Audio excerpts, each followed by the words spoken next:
Últimamente he estado interesado en temas de principios del siglo XX, ¿no? De la primera mitad del siglo XX. Específicamente textos, específicamente autores, autoras que hablen del totalitarismo. Pareciera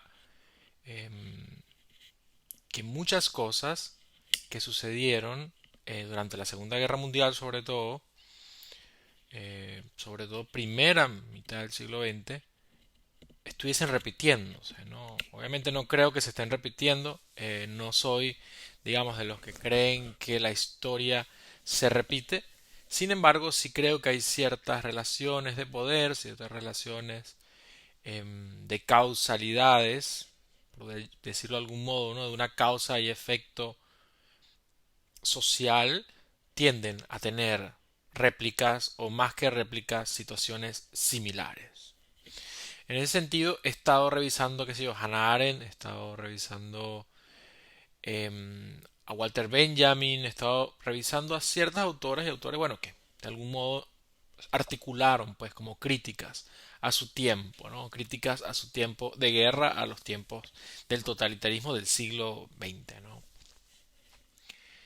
Entonces, he estado leyendo por ejemplo, a Ernst Junger, la emboscadura, un libro maravilloso, en donde Junger plantea un par de cositas.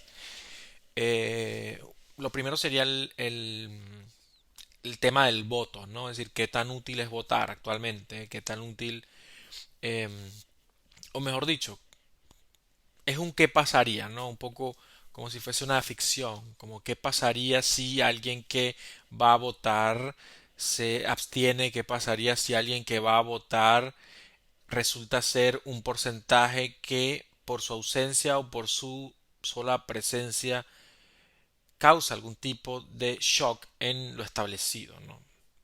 También plantea un poco em, como varias categorías, ¿no? Una de ellas es el emboscado, es decir, cuando él habla del emboscado se refiere al que se va al bosque, a un sujeto, a una sujeta que voluntariamente se va al bosque. El bosque tiene una resonancia en la tradición alemana del romanticismo, incluso más antigua.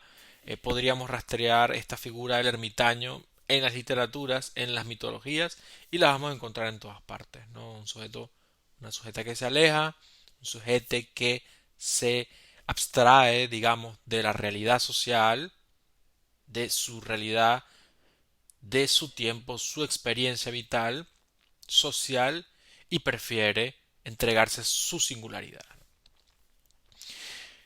Y con eso todo lo que trae. Es decir, los rechazos, el no ser entendido, entendida, etcétera, entendide. Entonces, en ese sentido, Junger en la emboscadura nos plantea esto como una respuesta al totalitarismo, no solo del Estado o de los estados, de las instituciones, de los totalitarismos, sino de la muchedumbre. En algún momento él comenta algo sobre la muchedumbre como una especie de preocupación cuando ve este síntoma de masas que se están dejando llevar por una fiebre, grupos que se están dejando llevar por una fiebre de un algo, una fiebre que puede venir de cualquier lugar, no lo precisa, no estoy seguro por qué, si por retaliaciones del autocensuras de su tiempo, son asuntos me parecen diversos y bastante amplios. Sin embargo, me llama la atención específicamente esto de la autocrítica a la muchedumbre. Y cuando la muchedumbre se deja fascinar, me recuerda un poco a Masa y Poder de Elías Canetti, otro libro que me gusta mucho también para estudiar la realidad actual. Y cualquier otra realidad en la que las masas de alguna u otra manera definan lo social, definan eh, digamos, los poderes de los cuerpos o los poderes de los cuerpos unidos y lo que son capaces de hacer, sean conducidos por alguien o no. Entonces, en ese sentido pensaba en esta idea. a partir de lo que plantea Junger y su preocupación de la muchedumbre. Un poco mi idea era algo así como, se parece mucho esto que él plantea, este totalitarismo de la muchedumbre, este peligro de la muchedumbre, a el caso de, por ejemplo, el scratch, ¿no? En las redes sociales.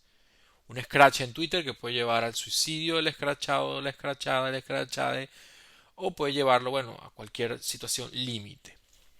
Entonces, pensaba un poco en la idea de hasta qué punto esta, esto lo que parecía en un principio como una democracia, porque a veces se suele pensar que la democracia es tener la posibilidad de comunicar, ¿no? Es decir, la democracia te da la posibilidad de votar, te da la posibilidad de decidir, em, y al mismo tiempo te da la posibilidad de plantear una posibilidad desde tu, digamos, desde tu, eh, desde esa oportunidad, esa libertad, de ese derecho que te da el Estado. Entonces pensaba hasta qué punto la democracia actual que vivimos no es como una suerte de un exceso de cierta visión de la libertad. Por ejemplo, el asunto de la opinión. Hasta qué punto la democracia se orada a sí misma cuando todo el tiempo estamos opinando sobre algo. Yo le comentaba a Yuruari que, que a mí me gusta mucho la tesis de la olla de presión. ¿Cuál es la tesis de la olla de presión? Que la olla de presión, para poder ablandar cosas, ella simplemente no aplica toda la presión de un solo golpe. O mejor dicho, para ella no explotar, para que la olla no explote, ella va soltando presión poco a poco. Somos un mecanismo para ablandar lo que está dentro. Va soltándolo poco a poco. Entonces, desde ese sentido, pensaba hasta qué punto esta posibilidad de comunicarnos las 24 horas, esa comunicación constante, esa publicación constante de elementos en redes sociales, etcétera, ese dar nuestra opinión a cada rato, es contraproducente también para la democracia, ¿no? Paradójicamente, en el sentido en el que cuando tenemos un punto de vista, cuando nos sentimos inconformes con lo dado, cuando nos sentimos inconformes con el estado de las cosas, lo comentamos inmediatamente. Cuando se supone que las acciones más inmediatas que se tienen en nuestro tipo de sociedades democráticas es, bueno, el acto del voto o el acto de una democracia participativa en las repúblicas en que existe este tipo de modelo. Sin embargo, cuando tienes la posibilidad de opinar a cada rato, en una opinión, digamos, pública, entre comillas, que se replica masivamente,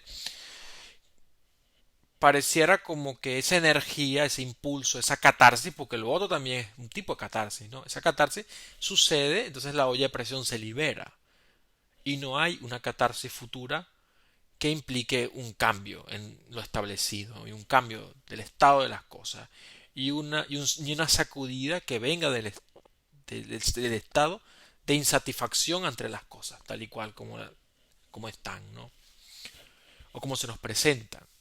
Entonces, en ese sentido pensaba en eso, ¿no? Hasta qué punto esa catarsis que es el voto se, re- se, mm, se debilita en ese mismo procedimiento de opinar a cada rato. Es decir, yo recuerdo una entrevista que le hacían a Carlos Andrés Pérez, pareció muy interesante, porque se consiguen pocas cosas a Carlos Andrés Pérez, paradójicamente,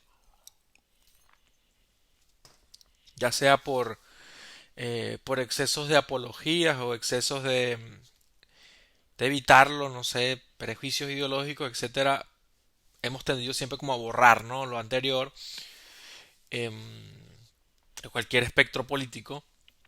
Carlos Andrés decía algo muy interesante, él decía algo así como que la democracia era un instrumento tan interesante que acepta dentro en su seno hasta quienes la quieren destruir. Eso me pareció muy interesante. No sé si lo habrá sacado a algún lugar. Me suena algo que pude haber escuchado en algún momento. Sin embargo, em, me parece muy interesante en ese sentido, a propósito de lo que estoy comentando, ¿no? Es decir, cómo este tipo de acto resta la potencia del voto, resta la potencia de la opinión, resta la potencia de que sea en un momento preciso donde se necesita una aglomeración del poder de la gente y no esta suerte de masas que, que se comunican a cada rato, esta suerte de olla de presión que está soltando siempre, o también el caso mm, de esta suerte de indignación selectiva que vivimos, en donde no nos importan cosas realmente importantes, ¿no? Es decir, estamos todo el tiempo como indignados, indignadas ante una situación determinada y no realmente a lo que de lo que realmente deberíamos estar indignados, ¿no? Entonces, en ese sentido, pienso en la posibilidad de también aprender a canalizar nuestras catarsis, en el sentido de hasta qué punto la catarsis es tan poderosa para fragmentar, ¿no? Y poner en tensión lo establecido. Un poco esa era como la idea.